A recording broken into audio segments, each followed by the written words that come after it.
and welcome to Round Robin. I'm your host, Robin McCormick with the City of Hampton, and today we're going to talk about the Military Affairs Committee and what they do and how they benefit the city. My guests are Bruce Sturk, who's staff, and Pat Garvey, who's a member of the committee. Welcome. Thank you. Thanks, Robin. Thank you. First of all, I think sometimes you guys do stuff, but your name may not always be attached. So let's just really start by talking about what is the purpose of the Military Affairs Committee, or the MAC, as you guys like to call it, because the military loves acronyms more than even city government loves acronyms. Exactly. Well, I'll take a shot, and then I'll certainly defer to Pat. And just so everybody knows, the Military Affairs Committee is a city-sanctioned, city council-approved committee. It's comprised of predominantly veterans, retirees in our city that have served and continue to serve, supporting other veterans and retirees, military families in the city. And Pat recently, along with myself, restructured the Military Affairs Committee to some degree. Pat, graciously enough, stepped up to be my co-chair, if you will. They kind of pinned the rose on me to be the chair of the Military Affairs Committee. John Gately had served for a number of years, I want to say at least 10 years on the Military Affairs Committee, and decided to step down for personal reasons. He's still in the community, still doing things with us and out there behind the scenes on other things. But the real purpose behind the Military Affairs Committee is to reach out into our community with citizens of Hampton that may have served, maybe in the service, active duty members and their military families, and try and connect them with resources, whether it's a city resource or whether it's another veteran resource or a question that they may have to help them with challenges or issues or opportunities. And so we are doing that. There's a series of events that we particularly participate in from a support structure that the MAC has. The MAC is active committee members, ebbs and flows. I would say probably on the books there's about 20 or 30 folks. Mm-hmm. Active MAC members that really support the day-to-day operations are about 4 or 5 folks. Is that? So you kind of have an executive committee, yes. Really, yeah. In effect. Yes. So when I first came to Hampton, really all of Hampton Roads, I had never lived in an area that was this military rich. I mean, you cannot live on a block and not have 40% of your neighbors having either worked at the shipyard, been in the military, or still in the military. I mean, it really defines this area. Is that why we need this kind of committee? I would add, I think that's one of the reasons you need this kind of a committee, because it allows folks who have been associated with the military to continue to contribute. But I think perhaps a more important reason, at least from my perspective, is Hampton is so closely tied with the shipyard, and especially with Langley Air Force Base as a military unit. So what I think the MAC does in a lot of ways, Bruce does our work as a federal liaison for the city, and this gives him a group of volunteers to help integrate and more effectively do things that he could not do with just the basic resources he has in the city. And the city's doing lots of things, but volunteers can help add to that process and integrate to the city. One of the programs we're helping with is a program called Adopt an Airman that's sponsored by the city. And now we are adopting some 50 or 55 airmen from Langley Air Base on their very first tour of duty so that they can have a better understanding of this city, the kinds of things this city does, the people that live in this city, and at the same time it gets them off the base and exposed to the outside world, so to speak. And so very helpful, and what we've done to help Bruce with that is to help give briefings on the base, to help do the pairings between the airmen and the families, and just work to make that program work a little easier for him. Well, it's interesting because that's almost a mentor program a little bit, because you do have these, are we allowed to call them kids? Because really, I mean, if you guys can remember back to when you were both young airmen, not think you need another family. You know, you're away from your family. You get to be an adult, but to integrate them into the community and to give them some activities and some things off base, is it a hard sell to convince them to sign up? No, in fact, Pat, can share some of the stories when we've gone out to the base to actually talk to the young airmen, to the kids about the program. And since its inception now, and then I think several months ago we actually talked about it with you, Robin, but the airmen are now talking to other airmen that are in the program, and once that started, we're actually getting more airmen than we are citizens on the outside the fence See, at first to it was sign kind up. of the other way around. Correct. You have to So- just whisper to them, home-cooked meals. That's I exactly think that it. would sell it right Home-cooked there. meals, taking them to a movie, taking them to a sporting event, getting them off the installation. That, like you said, they don't realize, and I think to some less degree it's just based on the assignment. Right. They live on the installation, they work, they eat. They may never get outside the fence to see what's in the community unless they have a mentor or a host or a family that quote-unquote adopts them. So the words we're getting back is that, you're right, they went to a sporting game, they went to a movie, this teacher, this doctor, this lawyer, this professional worker is telling me about his or her job and sharing communications about what the airman does, and they're learning as well. So it's really going gangbusters. We want to continue to advertise and request applications from interested citizens that would like to be paired with an airman, a young man, a young lady, or two or three. We've actually got some hosts that have adopted more than one airman. Well, it's kind of nice because if you're going to go to the base and pick people up if they don't have transportation or Right. if one of them has a car, maybe makes them feel a little more comfortable. Exactly. The other thing I've seen in conversations is we brief them, and I think Bruce said the other day there are about 700 new first-term airmen every year that come into Langley. And when you get the 10 minutes to talk to them, many of them, they know they're in Hampton Roads, but they have no understanding because they've never been here before about what the city has to offer. And when you start talking to them about the kinds of things the city has to offer, and then you give them the opportunity through an adopted family to participate in those things, I think it's a win-win for both those airmen and for our city because, down the road, who knows, maybe many of those folks will eventually return here and perhaps settle here. Well, and certainly one of the things about the military, from my perspective as an outsider, is you all are taught to serve, and it's why you sign up, and it's who you are. And if they're in the community, they're more likely to volunteer and participate, which I know tends to happen maybe as they get a little more experience and things like that. You volunteer on this committee. What is it that you want to give back or that you want to have the city do or be? What motivates you, I guess I'm asking, Pat?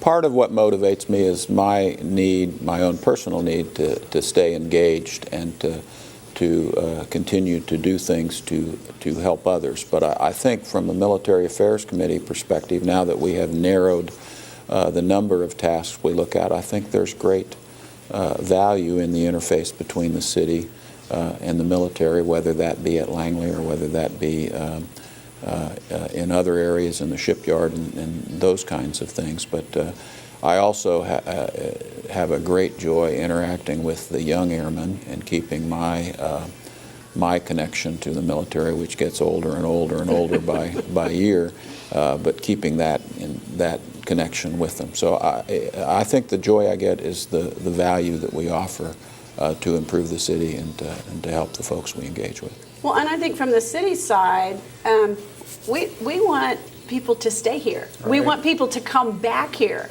Maybe you're not ready to retire while you're at Langley Eustis, but maybe you remember this place fondly. You want to come back when it's Correct. time to settle. We want to have jobs. We want to have entrepreneur opportunities. We want to have volunteer opportunities. We want to have the right kind of housing. We want people to come back. Right. So does the Military Affairs Committee do any of that as well? Absolutely. So in their outreach, in the different events and different areas that they interact with the people that live in our community, they realize, the Military Affairs Committee, as do the people that interact with them, service members, active retired veterans, the like, they realize that the MAC is a voice for them to city government, to city council. And city council, the mayor shows up at the MAC meetings.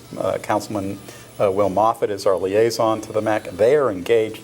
They realize that there's an ear to city government. The city manager, Mary Bunting, is very supportive and very engaged with the Military Affairs Committee. So I think that it's a two-way conversation. It's a two-way street, that the folks that show up and live in our community, if they are active duty and they come back, they'll remember that there was a voice for them, for their needs, for their issues, for their concerns, and opportunities. There are things that through the Housing Blitz program that we've seen where lots of airmen from Langley Air Force Base come out, and that relationship that we build as a municipal government with the installation with active members, and it's just not Air Force. There's Navy, there's Army, there's folks here in our community in Hampton that wear the uniform, have worn the uniform of all the service branches, but to have that voice, to have that connectivity, that entity or conduit to other resources, I think it sends a strong message.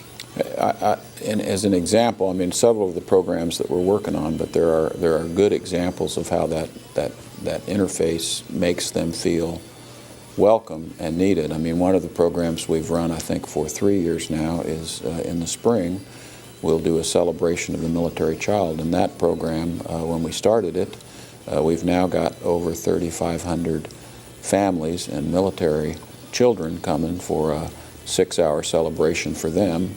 While their husbands or their wives are serving, and so it makes them feel wanted, and then we'll never know whether we reap the benefits of that, but they should have a fond memory as they leave this place, and then perhaps maybe eventually come back.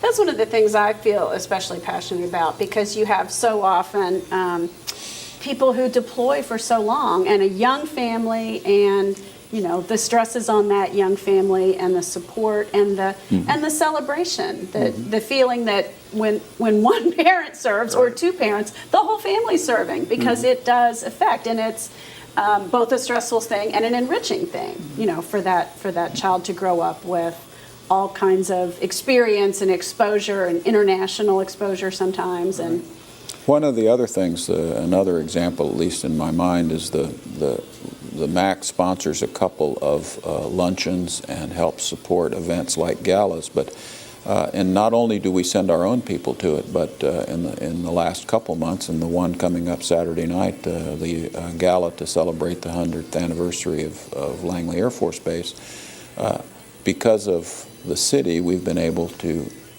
help young airmen in the very young grades that would not have an opportunity to attend those events to actually participate in those events. And for me, that's a wonderful growth opportunity that the base cannot provide, but the city can, with help from, as we work in volunteer efforts, provide that opportunity for those young airmen to participate in things that they could not have before.